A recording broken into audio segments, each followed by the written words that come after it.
Salam sejahtera, terima kasih karena bersama dengan saya di Nazilin Unity Channel. Kejadian dan insiden yang meragut nyawa FRU, anggota unit simpanan persekutuan, baru-baru ini menyayat hati ramai pihak. Kejadian itu menyentap perasaan Malaysia. Namun yang menariknya hari ini, apabila pemandu lori yang terbabit di dalam kes kemalangan tersebut akhirnya didakwa atas 9 pertuduhan. Pemandu lori yang terbabit kemalangan ngeri sehingga mengorbankan 9 anggota unit simpanan persekutuan di Jalan Cikus, Sungai Lampam di Teluk Intan 13 Mei lalu. Didakwa atas 9 pertuduhan di Mahkamah Session pagi ini. Bagaimanapun tertuduh Rudi Zulkarnain Mat Radi, 45 tahun, mengaku tidak bersalah atas kesemua pertuduhan terbabit yang dikemukakan mengikut Seksyen 41 dalam Kurungan 1 Akta Pengangkutan Jalan 1987.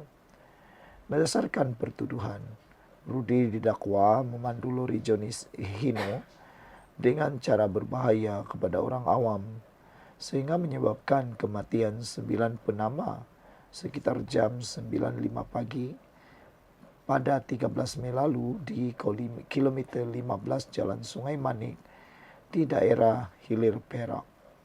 Mahkamah kemudian membenarkan pemandu lori membawa muatan batu itu diikat jamin sebanyak RM5.000 bagi setiap pertuduhan dan menetapkan tarik 17 Jun depan untuk sebutan semula kes. Terdahulu media melaporkan tertuduh memiliki 6 rekod kesalahan antaranya rogol dan dadah. Malah pemandu berkenan juga pernah melakukan kesalahan lalu lintas di bawah Akta Pengangkutan Jalan 1987. Saudara-saudara sekalian, ini memang benar-benar menggemparkan kita semua. Ini benar-benar memang mengejutkan kita semua.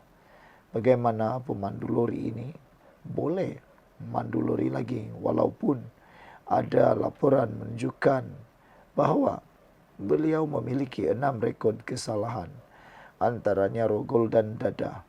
Silap-silap hari bulan, mungkin pemandu ini tidak memiliki lesen memandu kerana ada masalah juga melibatkan kesalahan lalu lintas di bawah Akta Pengangkutan Jalan 1987. Semoga kebenaran dapat ditegakkan dan semoga yang salah dapat diambil tindakan. Janganlah ada pula yang akan teraniaya. Sekian dulu untuk kali ini. Jangan lupa tinggalkan komen Anda, tekan butang subscribe. Kita jumpa lagi. Bye-bye. Salam sejahtera, terima kasih karena bersama dengan saya di Nazilin Unity Channel. Sekali lagi, Anwar Ibrahim berjaya mengalahkan Mahathir Muhyiddin dan Ismail Sabri. Kali ini, apabila kadar inflasi terus catat penurunan.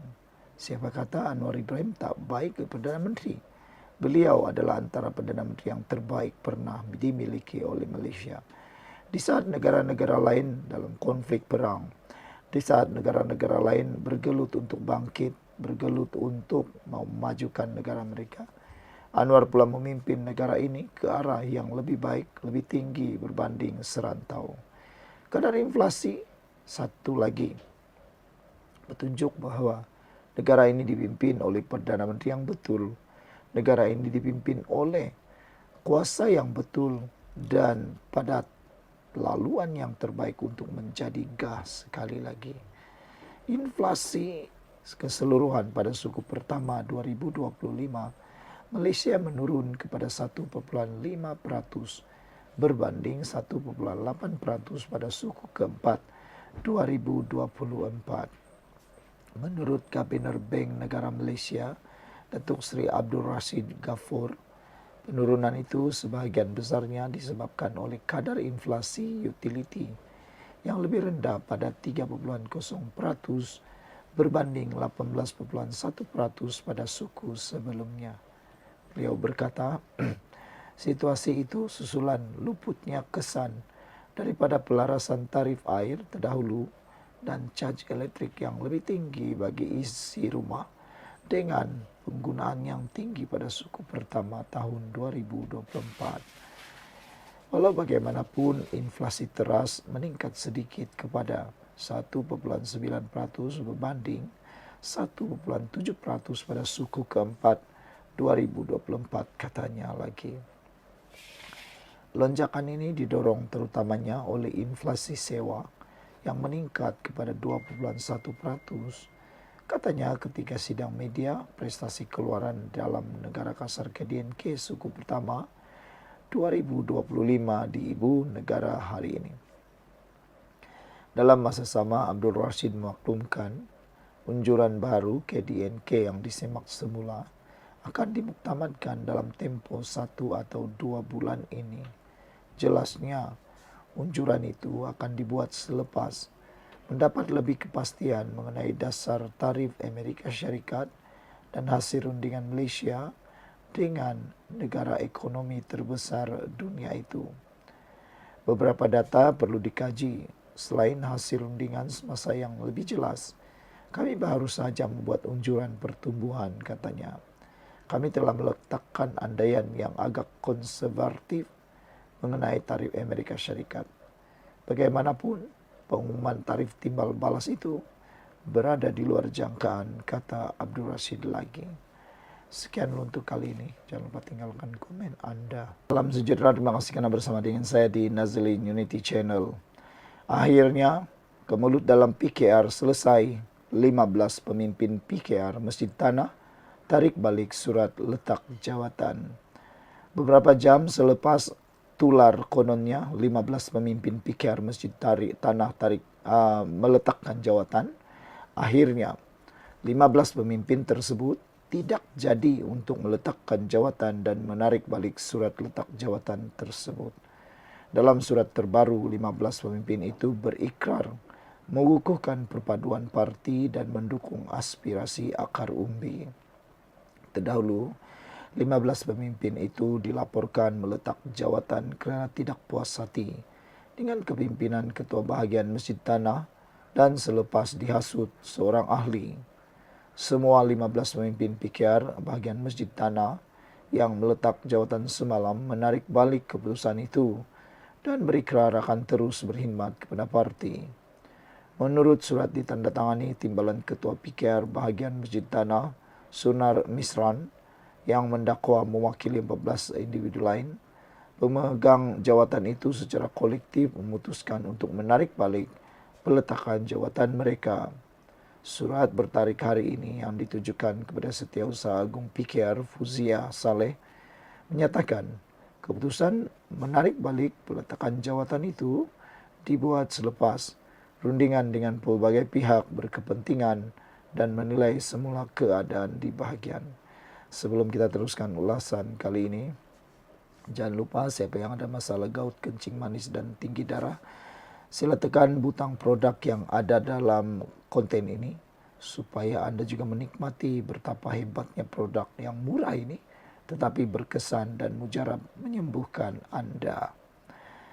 Setelah mengambil kira pandangan pelbagai pihak, khususnya rakan-rakan seperjuangan, ahli akar umbi dan penilaian semula terhadap institusi semasa cabang dan perjuangan parti, saya mewakili semua pemimpin yang dipilih dalam pemilihan dengan ini membuat keputusan menarik balik semua peletakan jawatan tersebut dan meneruskan tanggungjawab saya dalam kapasiti sedia ada tulis Sunar. Perkara itu turut disahkan Fuzia ketika dihubungi. Sementara itu, sumber PKR memberitahu MMT, ahli yang menghantar surat peletakan jawatan beramai-ramai itu kalah dalam pemilihan bahagian. Sumber itu mendakwa ahli terbabit menghasut pemenang meletak jawatan. Walaupun pemimpin yang meletak jawatan tidak berpuas hati dengan ketua bahagian menang dalam pemilihan itu, mereka tidak tahu apa yang perlu dilakukan seterusnya. Walaupun mereka meletak jawatan, bahagian itu tidak akan dibubarkan kerana tidak membabitkan 2/3 bahagian. Pihak menghasut peletakan jawatan itu, mahu bahagian terbabit dibubarkan, kata sumber. Menurutnya, mereka yang meletak jawatan mempertimbangkan semula keputusan itu selepas keadaan sebenar dijelaskan kepada mereka. Semalam, Malaysia Kini melaporkan 15 pemimpin itu, termasuk Sunar dan Naib Ketua Lee Kin Mio, meletak jawatan berkuat kuasa serta-merta selepas tidak berpuas hati dengan kepimpinan Ketua Bahagian Halim Bacik. Sumber dari PKR Melaka memberitahu Malaysia Kini, kumpulan itu hilang kepercayaan terhadap Halim. Sumber ibu pejabat parti pula mengesahkan surat peletakan jawatan diterima sekitar 12.30 tengah hari. Bagaimanapun dalam surat terbaru, 15 pemimpin itu berikrar mengukuhkan perpaduan parti dan mendukung aspirasi akar umbi. Kami percaya masih banyak ruang dan usaha yang boleh saya sumbangkan untuk memperkukuh cabang serta mendukung aspirasi parti di peringkat akar umbi, katanya. Saya mohon agar keputusan ini diterima untuk direkodkan secara rasmi oleh pejabat Setiausaha Agung menurut surat itu. Sunar turut kesal atas sebarang kesulitan yang timbul susulan peletakan jawatan semalam dan berterima kasih kepada kepimpinan parti atas kepercayaan serta sokongan berterusan. Saudara, ini adalah berita terbaik yang menunjukkan parti dipimpin Anwar Ibrahim ini adalah parti yang terbaik. Sekian dulu untuk kali ini. Jangan lupa tinggalkan komen Anda.